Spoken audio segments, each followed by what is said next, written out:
En Colombia, en sintonía de Nocturna RCN, 10 de la noche 34 minutos, en esta esquina de Sudamérica, que además me encanta porque tiene nombre de mujer. Es Colombia, 10 de la noche 34 minutos, 10 grados de temperatura en nuestra capital Bogotá. Quiero saludar a nuestro siguiente invitado.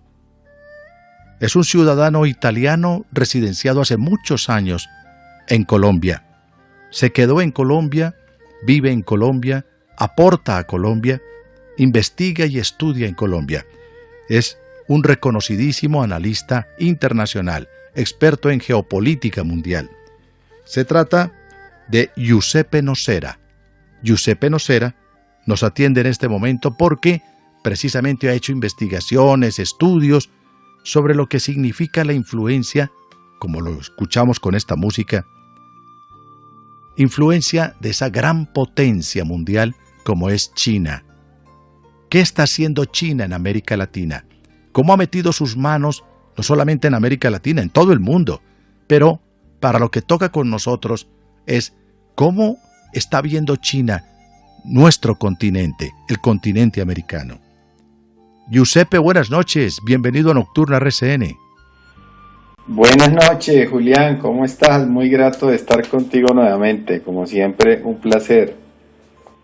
El gusto es mío, Giuseppe, y gracias por atendernos, usted siempre tan formal que atiende este llamado de Nocturna. Pues ya escuchó usted más o menos lo que podría ser la columna vertebral de su encuentro hoy con Nocturna RCN, y es China, Giuseppe. ¿Cómo analiza usted? ¿Por dónde comenzaríamos para ver la influencia de China en América? ¿Cómo está metiendo las manos China en nuestro continente? Pero lo otro es esto, Giuseppe, que me parece muy curioso, porque quienes no son afectos a los Estados Unidos hablan del imperialismo norteamericano, el imperialismo norteamericano, que ve a América como el patio trasero de su casa, el imperialismo americano, que mete las manos en todas partes, el imperialismo americano que permea las democracias de nuestros pueblos, que no nos permite ser autóctonos y auténticos. Y uno lo que observa es que China está haciendo cosas parecidas. Cualquier puente, cualquier tren, cualquier aeropuerto, cualquier túnel está hecho por empresas chinas, pero sobre todo lo están haciendo de una manera muy sutil, Giuseppe. Yo no sé si usted me ayuda a analizar esto. Y es que los chinos no establecen bases nucleares, no establecen bases militares en nuestros países. No, lo hacen a través del comercio, lo hacen a través de la tecnología y sutilmente se están metiendo absolutamente y van permeando todos los estamentos de la sociedad.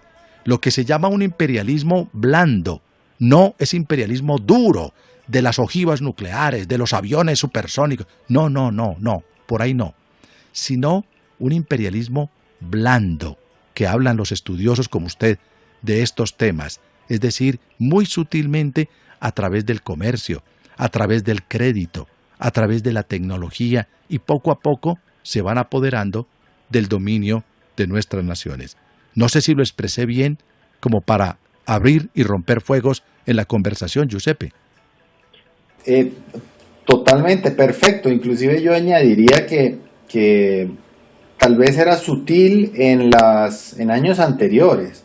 Hoy en día ya no se ve tan sutil, al contrario, se ve absolutamente claro, incluyendo aquí en Colombia, Julián. Estamos en presencia de un coloso que está prácticamente invirtiendo en todos los campos de la infraestructura, desde vial hasta la propia infraestructura de edificaciones. Y eso se nota a leguas en Colombia y en toda la región, además, en Ecuador, inclusive en Brasil, donde digamos se tiene un presidente con cierta reserva y cierto nacionalismo hacia su nación. Aún así se nota, bueno, ni más faltaba recordar que Sao Paulo, por ejemplo, es de las colonias japonesas y chinas de las más grandes, en el mismo Estados Unidos, en San Francisco.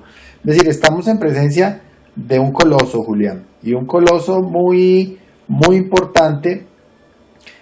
Tú preguntabas algo muy interesante, y es ¿por dónde comenzamos? Tú bien sabes que todo esto tiene una génesis, todo siempre tiene una génesis. Yo podría hacer memoria de hace siglos y recordar pues toda la permisividad de la región de América y de todo el continente, porque pues América era un continente virgen, por supuesto por el tema expansionista de reinos, imperio, pero yo creo que para efecto de, digamos, de lo que nosotros queremos analizar hoy contigo, digamos, no recabaríamos mucha información yéndonos muy atrás. El ejercicio que tenemos que hacer es que vale la pena recordar, y lo pongo en estos términos muy simples, vale recordar la génesis de este embrollo moderno, que lo llamo yo, ¿sí? Efectivamente, como tú bien lo dices, pareciera un imperialismo blando, pero ya con el hecho de que la economía prácticamente es lo que guía el mundo, ya no sabríamos si llamarlo blando o mediano o duro. El tema es que la expansión económica de China, Julián, empieza a fraguarse en alrededor del año 1998,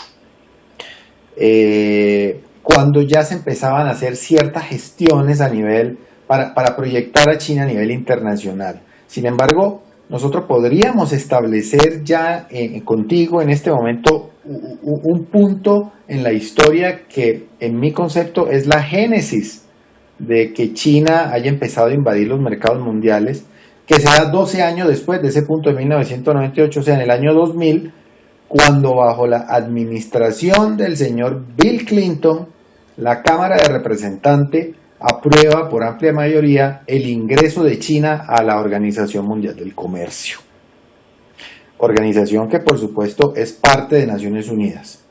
Y el ingreso oficialmente, si quisiéramos darle, como quien dice, una fecha patria de esa génesis, ocurre el 17 de septiembre del 2001, cuando oficialmente China se vuelve parte de la OMS bajo el auspicio y la aprobación de Estados Unidos. ¿Cómo le parece? No, pero ¿qué? ¿Y eso por qué? ¿Por qué los Clinton ahí metidos en eso? Bueno, no solamente los Clinton, como cabeza visible ellos, pero detrás toda una corriente, me imagino yo. ¿Por qué eso partiendo del propio Estados Unidos?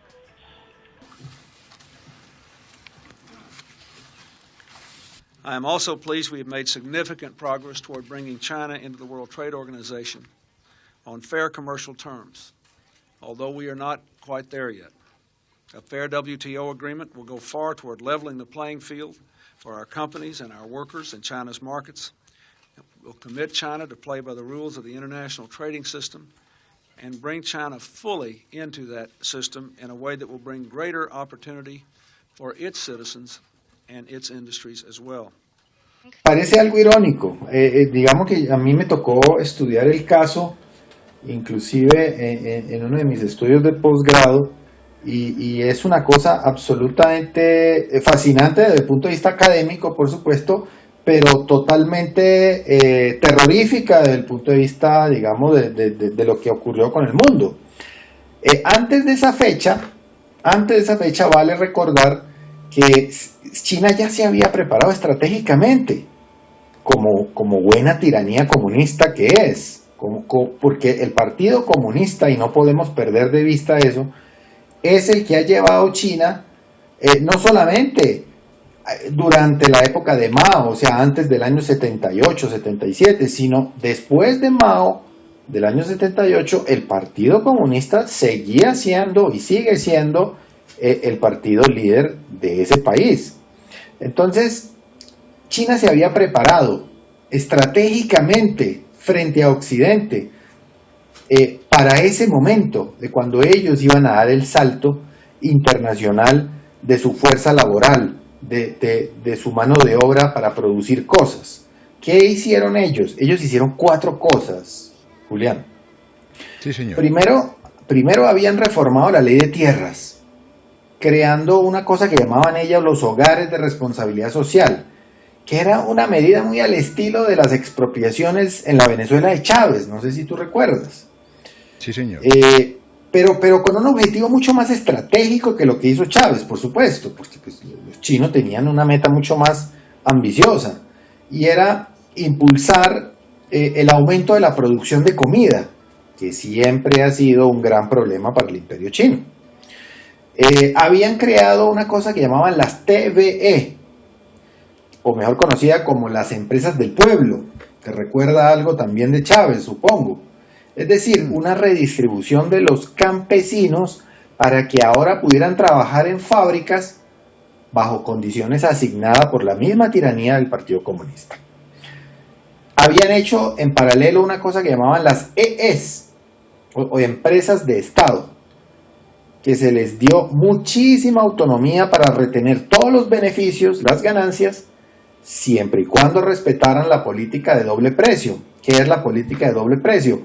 Quería decir que los bienes producidos por encima de la cuota requerida por el Estado comunista, esas empresas pues podían salir a venderlos en el mercado internacional a los precios del mercado, porque internamente el Estado prohibía vender a ciertos precios. Y por último, aumentaron, o mejor dicho, mejoraron maquiavélicamente la burocracia interna que ellos tenían y empezaron a darle mucho más autoridad y autonomía a la asignación de presupuesto, que se convirtió prácticamente en una función discrecional de los funcionarios de turno del gobierno que otorgaban los presupuestos.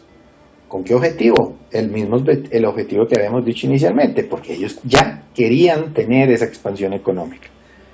Entonces, con ese escenario y con esa preparación que ellos tuvieron en los 10, 12, 15 años anteriores a ese momento que los Clinton le abrieron la puerta, digamos, el gobierno de Clinton y todo su séquito, digamos, de un poco de cómplices que hubo detrás del gobierno Clinton, le asfaltan, digamos, el camino para la expansión internacional. Y con ese escenario no era muy difícil, Julián, prevenir que iban a haber problemas.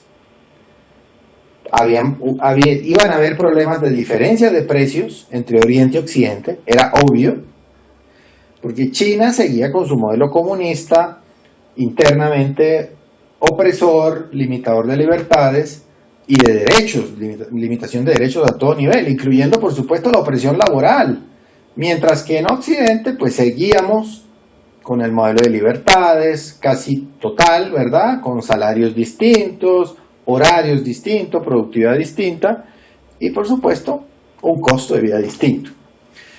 Claro. Y entonces aquí es donde vienen los cuestionamientos que tú muy bien me preguntaste ahora durante la intervención. Bueno, ¿qué pasó con Estados Unidos?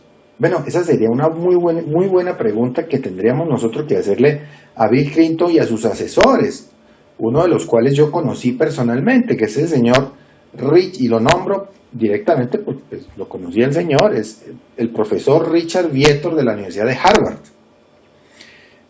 con el cual pues por supuesto tuvimos serias diferencias una vez que lo conocí, porque yo le decía a él, hombre, pero ¿por qué ustedes hicieron caso omiso a todos esos puntos de atención trascendentales que además eran conocidos y más por ustedes que eran académicos? Sí. Y extrañamente, Julián, es una pregunta que quedó abierta porque definitivamente ellos tampoco tuvieron las respuestas, ellos pasaron por alto semejantes detalles. Eso sí hay que decirlo tristemente, pues para nosotros de Occidente, para Colombia, para Venezuela, para Centroamérica, para Sudamérica, para Estados Unidos, tristemente eso se pasó por alto. Y no solamente pasaron por alto eso, Julián, pasaron por alto un riesgo que pues yo tengo claro desde hace muchísimo tiempo, pues por mi pasado en el ambiente tecnológico, y era el robo descarado de patentes y la imposibilidad de países como Alemania, como Italia, como Israel o el propio Estados Unidos en reclamar esos derechos de patente, y por supuesto la consecuente clonación de productos de innovación. Ustedes tienen que haberse dado cuenta que de la noche a la mañana comenzaban a aparecer en cuestión de pocos meses productos iguales, digamos, por fuera, similares a productos originales vendidos a precios de gallina flaca. Y por supuesto, pues los fabricantes originales que sí invirtieron en investigación y desarrollo, que sí invirtieron en hacer, en exclusivizar, en hacer exclusivo el uso de patente, y las patentes cuestan, ¿verdad? Pues veían mermados sus esfuerzos y muchas empresas se vieron obligadas a cerrar muchas divisiones, y si no la empresa completa. Y eso crea un gran descalabro, Julián. ¿Sí? Y si a eso le unimos los temas de derechos humanos, que también pasaron por alto los señores de la Universidad de Harvard, ¿verdad? Encabezado por el señor Richard Vietor, ¿sí? Donde uno debería, por supuesto, haber analizado el trato en el trabajo a las personas en China, la mano de obra infantil, por ejemplo, ¿verdad? Uno ya se daba cuenta, uno ya se hacía un cuadro muy aterrizado de lo que iba a pasar. Por ejemplo, yo fui testigo, Julián, y lo cuento pues con mucha seriedad, porque fui, por supuesto, testigo ocular. Yo fui testigo de cómo de la noche a la mañana en China comenzaron a hacer los computadores de bordo de nuestros vehículos. Computadores que hasta ese momento pues fabricaban empresas de la talla de Bosch y de Siemens, por ejemplo. ¿Sí? Y de la noche a la mañana empezaba uno a darse cuenta que los mismos hardware, las mismas cajas, venían empaquetadas con una cajita un poco distinta, pero internamente era lo mismo. No había forma de frenar eso en China, porque definitivamente durante ese acuerdo y esa aprobación de la entrada de China a la Organización Mundial del Comercio, pues no se previeron esas penalidades. Nunca. O sea, Giuseppe, robo de propiedad intelectual. Absolutamente un robo de propiedad intelectual. Y eso aplica desde cosas insignificantes, digamos en términos de precio, como bolígrafos, hasta cosas ya de más envergadura, donde se necesita mucho tiempo de investigación y desarrollo, como inclusive computadores y fabricación de teléfonos celulares, por ejemplo. No, y naves espaciales, y naves de combate, y barcos, y cohetes, y todo esto, ¿no? Y aviones, y casas, y misiles. O sea, es todo un efecto dominó, Julián, que acaba con una industria centenaria de Occidente en términos de innovación y desarrollo. Es más, claro. Dime. Sí, dime. No, al contrario, continúe, por favor. Igualmente yo fui testigo de un descalabro impresionante, porque claro, eso que le acabo de comentar, Julián, eso lo presencié durante, digamos, el comienzo del año 2000, el nuevo milenio, digamos, justo cuando recién China había entrado, digamos, al tapete internacional del comercio, a través de la Organización Mundial del Comercio. Pero más adelante continuaron las cosas y no había forma de parar. Durante la administración de Obama, por ejemplo, fuimos testigos también del descalabro de la industria solar, de energía solar de Estados Unidos. Muchas empresas, precisamente porque había una gran diferencia de costos de personal a nivel de nómina entre, por supuesto, Estados Unidos y China, y más faltaba, pues muchas empresas en Estados Unidos, bajo la promesa de Obama que iban a aumentar la productividad, pues muchas empresas de Estados Unidos confiaron en la promesa del presidente Obama y mudaron las empresas, las fábricas completas a China, allá en Shenzhen, en Yuan, etc. Claro, Giuseppe, qué pena que le interrumpa, que eso es lo que quería frenar Donald Trump. Eso es lo que quería, entre otras cosas, frenar. Porque es que, mire, Giuseppe, usted va hablando y me van escribiendo los oyentes. Me escribe un señor que me dice: don Julián, le pido el favor que reserve mi nombre. Yo, por tradición, soy un empresario. Tengo muchísimos años de crear empresa en Colombia. Pero un día, pensando en el abaratamiento de la mano de obra en China, que sabemos que es atropellada, que allá no se respetan los derechos humanos para los trabajadores, pero sin embargo los productos que se fabrican allí terminan siendo productos a muy bajo costo, precisamente por todo esto, por burlar los derechos laborales de quienes participan en una empresa. Pero bueno, intenté irme para China, a montar una factoría en China de mis productos. Tenía toda la ilusión, insisto, por los bajos costos de materia prima y de mano de obra. Resulta que cuando llegué allí, una de las exigencias que me hizo el gobierno central chino era que yo tenía que tener un socio chino. Un socio chino. Claro. Y no es el que yo escogiera.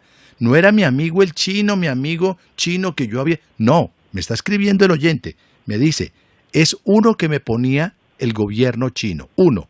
Y ese chino podría ser un militar perteneciente al Politburó de China o un militar del ejército chino.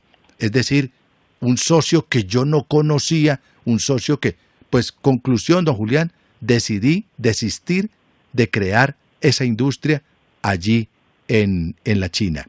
Solamente para aportar a la conversación tan entretenida que tiene usted con el señor Giuseppe Nocera. Un abrazo. Pues un abrazo a nuestro oyente, pero ¿qué tal? O sea, Giuseppe, lo que hay en China es un capitalismo de Estado. Y el Estado regula absolutamente todo. Y si uno va a crear una empresa en China, le dicen con mucho gusto, pero yo le pongo el socio. Y ese socio, por lo general, es un militar. Claro.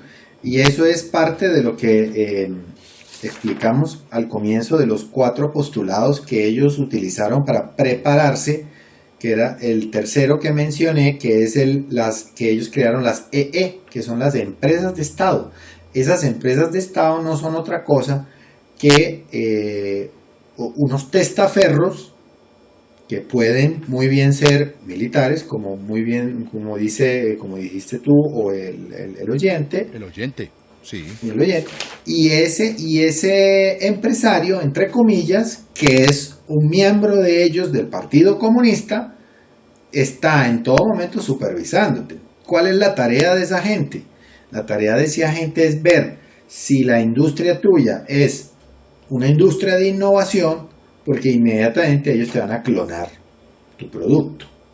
E inclusive muchas veces pues, lo mejoran. ¿Por qué no? Porque como se ahorraron los costos de investigación y desarrollo, que nosotros, los que hemos trabajado en eso, sabemos cuánto cuesta investigar y desarrollar, como ellos se han ahorrado todo ese dinero, pues después ese mismo dinero ellos lo invierten en hacer otro tipo de mejoras.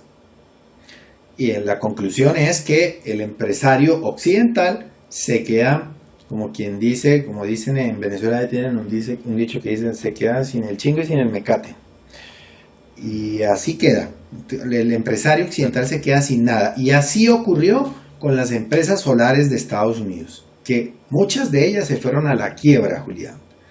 A la quiebra a tal punto que después, porque aquí hay complicidad de todos lados, o sea, aquí podemos estar hablando de China, pero yo creo que tú ya inteligentemente intuiste que aquí hay actores internacionales que fueron también cómplices, ¿no? Claro. En Estados Unidos también se fueron preparando para eso. Las personas que estaban en ese complot, allegadas tanto a Clinton y después a Obama, sabían de eso y entonces comenzaron a crear esas empresas solares, preparando ese momento para llevar ese capital intelectual a China. Crearon esas empresas en Delaware, en el estado de Delaware. ¿Y qué tiene que ver Delaware ahora con China? Bueno, es que resulta que no. Delaware Biden. No, Biden. Claro, uno, que es el estado de Biden, qué coincidencia, ¿verdad? Y dos, si uno analiza la legislación comercial, digamos, de la Cámara de Comercio, por llamarla así, del estado de Delaware, uno se va a dar cuenta de todas las facilidades que tiene uno para no reconocerle nada a los accionistas cuando las empresas quiebran. ¡Qué casualidad! Entonces parece que todo confluye, ¿no? Todo converge a un mismo punto. ¡Oh, sorpresa!, ¿no? De pronto el Estado americano, primero con Clinton y luego con Obama, primero Clinton, luego Bush y luego Obama, ¿verdad? Confluyen en que las empresas de cierta índole estratégica pues tienen que ser creadas ya en el estado de Florida. Y luego llega Obama, convence a los empresarios para llevar esas empresas a China. ¡Oh, sorpresa! Empiezan a clonar la innovación de Estados Unidos. Había una empresa muy buena que era líder en investigación y desarrollo en tema de energía solar, que se llamaba Evergreen Solar, y esa empresa, o coincidencia, tenía una patente para fabricar un panel solar que era súper eficiente, y en ese momento daba, no recuerdo ahora si eran 40 o 60% más de energía con la misma área del panel, que eso es una ganancia impresionante. Bueno, resulta que en cuestión de 4 meses ese mismo panel lo estaban fabricando ahí en China. Todo ese dinero de investigación y desarrollo de esa empresa se fue prácticamente al tacho de la basura. Esa empresa fue cayendo en picada en Wall Street y hasta el punto de quebrar. Y a los accionistas no se les reconoció nada. Es decir, los accionistas perdieron todo el dinero. Los accionistas de este lado del mundo, por supuesto. ¿Qué tal? ¿Qué tal eso? Entonces parece que todo converge. O sea, esto no puede ser. O sea, si esto fue casualidad, pues esto es demasiada coincidencia. O esto es demasiada coincidencia, o esto de alguna manera fue, como quien dice, un complot que fue hecho con antelación, Julián. Claro. Y eso fue lo que intentó frenar Donald Trump. Porque claro, sus asesores y el propio Donald Trump como empresario que es, como decimos por aquí, se la pilló, se dio cuenta, pero pues toda la maquinaria del Partido Demócrata y otros ciudadanos norteamericanos pues impidieron y tenían organizado absolutamente todo para sacar a Trump de la Casa Blanca. Que ligero de palabra, que ligero de los dedos con el Twitter, lo que ustedes, que grosero, que altanero, que un niño malcriado, lo que ustedes quieran, pero que la tenía clara Donald Trump de lo que está pasando a nivel mundial. Recuerden esto: poder blando, poder duro.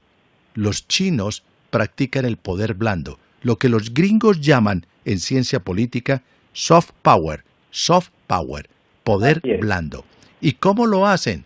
Pues lo hacen con el mercado, con los precios, con la tecnología. No pierdan de vista que el metro de Bogotá se está adelantando por una empresa de construcción y de infraestructura china en la capital colombiana. Pues son muchos temas. La moneda, por ejemplo, es totalmente devaluada y es artificial allí en China, pero se están apoderando del mundo y ellos, a diferencia de Rusia, que Rusia lo que es y lo que tiene es un poder inflado, un poder sobrevalorado, porque solamente tienen su gas, su petróleo y de pronto una poderosa fuerza aérea y tal, pero está sobrevalorado. Pero cuando tenga que mover sus tropas, cuando tenga que llevar el ejército al frente de batalla, se va a ver en calzas prietas porque tiene un poder sobrevalorado. Los chinos no, paso a paso, como cultura milenaria, se han ido consolidando, robando tecnología, robando propiedad intelectual, todo, pero es una sociedad muy, pero muy sólida, con un poder central que lo regula absolutamente todo. Lo que quiere decir que tienen un capitalismo de Estado. Es el Estado el que dice quién gana, quién no gana, cómo se hacen las cosas, y eso está centralizado. ¿Qué come, qué ve, qué puede hacer usted? Pues así andan las cosas. Llegaron los chinos a América Latina. ¿Y cómo llegaron? ¿Para influir? ¿Para generar hegemonía? ¿O quizás para crear un nuevo imperialismo? Don Giuseppe Nocera, gracias por atendernos y por explicarnos todas estas cosas hoy en Nocturna de RCN. Julián, yo soy el que te agradece y siempre, toda la vida un gusto estar en este programa contigo y tus oyentes. Mil y mil gracias.